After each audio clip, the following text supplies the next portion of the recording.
ওরে বাবা, এটা তো জাদুর গাছ। আরে পুতুল, আমি আর আজকে খেলবো না রে, তুই বরং আজকে একাই খেল। আমার অনেক ক্ষুধা পেয়েছে, যাই গিয়ে বাড়িতে গিয়ে কয়টা ভাত খাই। তোর ক্ষুধা লাগছে? তুই বরং আমার সাথে আমাদের বাড়িতে চল, মা আজকে পোলাও মাংস রান্না করেছে। আর হ্যাঁ, আমার বাবা কিন্তু আমার জন্য নতুন শীতের জামা কাপড় আনছে, চল সেগুলো তোকে দেখাবো আজকে। কিরে পুতুল, সত্যি নাকি? তাহলে তো তোদের বাড়িতে আজকে যেতেই হবে দেখছি। চল চল, দেরি না করে আমরা দুজন তাড়াতাড়ি তোদের বাড়িতে যাই। এরপর পুতুল আর অয়ন তাদের বাড়ির দিকে রওনা দিতে থাকে। আরে মা মা, দেখো আমি কাকে নিয়ে এসেছি। ওর অনেক ক্ষুধা পেয়েছে, এর জন্য আমি ওকে নিয়ে এসেছি। মা, তুমি তো জানোই অয়নটা খুব গরিব, তাই ওর মা ওকে বিরিয়ানি রেঁধে খাওয়াতে পারে না। তুমি বরং আমাদের দুজনের জন্য 2 প্লেট বিরিয়ানি পারো। দরদ দেখে আর বাঁচি না, আমরা নিজেরাই খেতে পারি না, আবার কই থেকে একটা ভিখারিকে ধরে নিয়ে এসেছে। যা, ওকে তাড়াতাড়ি বাড়ি থেকে চলে যেতে বল, দেখতো ওর শরীর দিয়ে দুর্গন্ধ বের হচ্ছে। মা, তুমি অয়নের সাথে খারাপ ব্যবহার করছো কেন? তুমি তো জানোই অয়নটা খুব গরিব, আর ওর তো বাবাও নেই যে ওকে কিছু কিনে খাওয়াবে। আমাদের কাছে তো অনেক টাকা পয়সা আছে, আমরা যদি ওকে একটু পোলাও মাংস দেই তাহলে তো আমার কোনো ক্ষতি হবে না। ওর বাবা যদি আজ মারা না যেত তাহলে হয়তো ওরাও আজকে আমাদের মতো বড় বড় মুরগির মাংস খেত। আর মা, ও গরিব তাই কি হয়েছে, ওর মনটা খুব ভালো, আর ও কিন্তু আমার বন্ধু হয়, সেটা কিন্তু মা তুমি ভুলে যেও না। যাও তাড়াতাড়ি করে আমাদের জন্য 2 প্লেট বিরিয়ানি বেড়ে নিয়ে আসো, আমরা খাবো, অনেক ক্ষুধা পেয়েছে। হয়েছে, আমাকে আর জ্ঞান দিতে হবে না। এই ছেলেকে তাড়াতাড়ি বাড়ি থেকে চলে যেতে বল, না হলে কিন্তু এই ছেলের খবর আছে, আমি বলে দিলাম। আর এই ছেলে ভিখারির মতো এখানে দাঁড়িয়ে না থেকে যা, তাড়াতাড়ি তোদের বাড়িতে চলে যা। তোর মাকে গিয়ে তাড়াতাড়ি বানিয়ে দিতে বল। আমার এখানে আসিস কেন?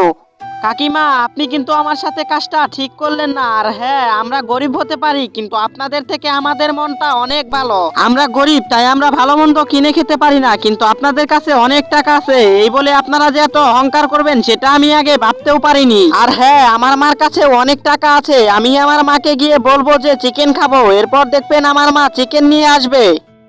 এরপর অয়ন কাঁদতে কাঁদতে বাড়ির দিকে এগোতে থাকে। মা জানো, আজকে আমি পুতুলদের বাড়িতে ভালো মন্দ খেতে গেছিলাম, এরপর পুতুলের মা আমাকে অনেক অপমান করে গরিব বলে বের করে দিয়েছে। আমরা তো প্রতিদিনই পান্তা ভাত খাই, তুমি আমাকে আজকে মাংস রান্না করে মাংস খাওয়াবে, বলো না মা?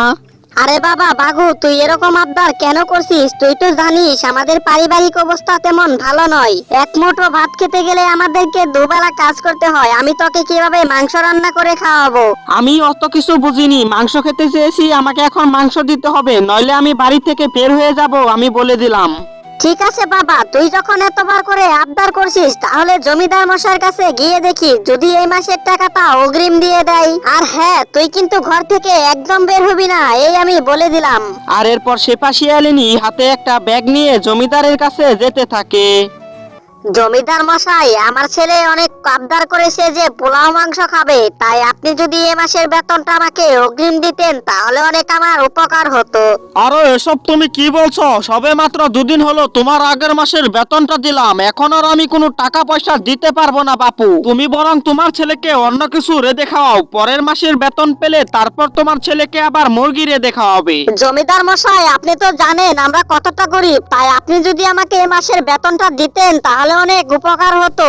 আরে যাও তো দেখিনি আমার সামনে থেকে, এখন আর বিরক্ত করো না। তোমাকে তো একবার বললাম এ মাসে আমি আর কোনো বেতন দিতে পারবো না, 2 দিন গেলে আমার আবার গিন্নিকে 500 টাকা দিয়ে শাড়ি কিনে দিতে হবে, আমি আর এখন কোনো টাকা পয়সা দিতে পারবো না, যাও দেখিনি। এরপর সেপাশিয়ালিনী মন খারাপ করে বাজারের দিকে যেতে থাকে। কি গো সেপাশিয়ালিনী, হঠাৎ করে তুমি বাজারে এলে, তা কি মনে করে এলে আমাকে একটু বলো তো দেখিনি।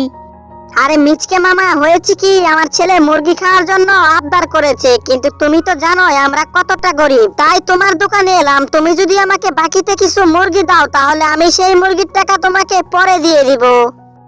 কি বললি? তোর মতো ফকিন্নিকে আমি বাকিতে মুরগি দেব? এটা কখনোই সম্ভব না। যদি মুরগি নিতে হয় তাহলে আমার কাছ থেকে টাকা দিয়েই নিতে হবে।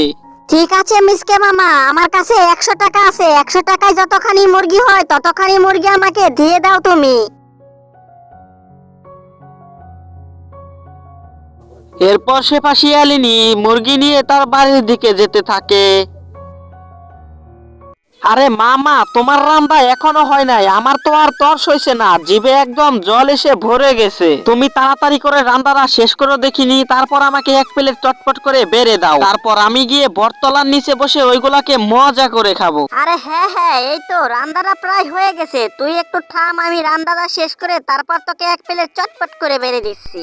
আর আমি বরং প্লেটে বাড়তে বাড়তে তুই চটপট করে নদীর পাড় থেকে মুখটা ধুয়ে আয় দেখিনি। মা জানো, আজকে আমার খুব আনন্দ হচ্ছে, কারণ অনেকদিন পরে মাংস খাবো, জিভে তো একদম জল এসে পড়েছে। হ্যাঁ, তাড়াতাড়ি আমি মুখ ধুয়ে আসছি, তুমি বাড়তে থাকো। এই ছেলে, তুমি এখানে খাবার খাচ্ছ? আমি 2 দিন ধরে না খেয়ে আছি, আমাকে কিছু খাবার দিবে? আমাকে খাবার দাও, তাহলে আমি জাদুর গাছ দিব।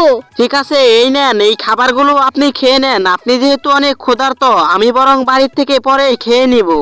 এই ছেলে, আমার কোনো খাবার লাগবে না, আমি হলাম লল্লভূত। আমি তোমার ব্যবহারে সন্তুষ্ট হয়েছি, তাই আমি তোমাকে জাদুর গাছটা দিলাম। এটা নিয়ে তুমি বাড়িতে রোপণ করবে। আর এরপর ওই ছেলেটি গাছটিকে নিয়ে তাড়াতাড়ি বাড়ির দিকে যেতে থাকে। এই তো এবার লুল্লুবুতের কথা মতো গাছটাকে বুনে দেই। ওরে বাবা, এটা তো জাদুর গাছ, এতগুলো চিকেন। মা মা, তুমি তাড়াতাড়ি বের হও, দেখো আমি কি গাছ এনেছি। আরে আরে, চিৎকার করছিস কেন? ওরে বাবা, এই গাছ তুই কোথায় পেলি রে? এখন তো আমরা এই গাছের চিকেন গুলো বিক্রি করে ধনী হয়ে যাব, আমাদের তো আর দুঃখ কষ্ট থাকবে না। এরপর তারা দুজন মিলে তাদের গাছের চিকেনগুলো বিক্রি করে অনেক টাকা আয় করতে থাকে এবং কিছুদিনের মধ্যে তারা ধনী হয়ে যায়। এরকম কার্টুন ভিডিও দেখার জন্য আমাদের ভিডিওতে লাইক দিয়ে চ্যানেলটাকে সাবস্ক্রাইব করবেন, এরপর পাশে থাকা বেল নোটিফিকেশনটি অন করে দিবেন। আর আজকের গল্পটি কেমন লাগলো কমেন্ট বক্সে জানিয়ে যাবেন।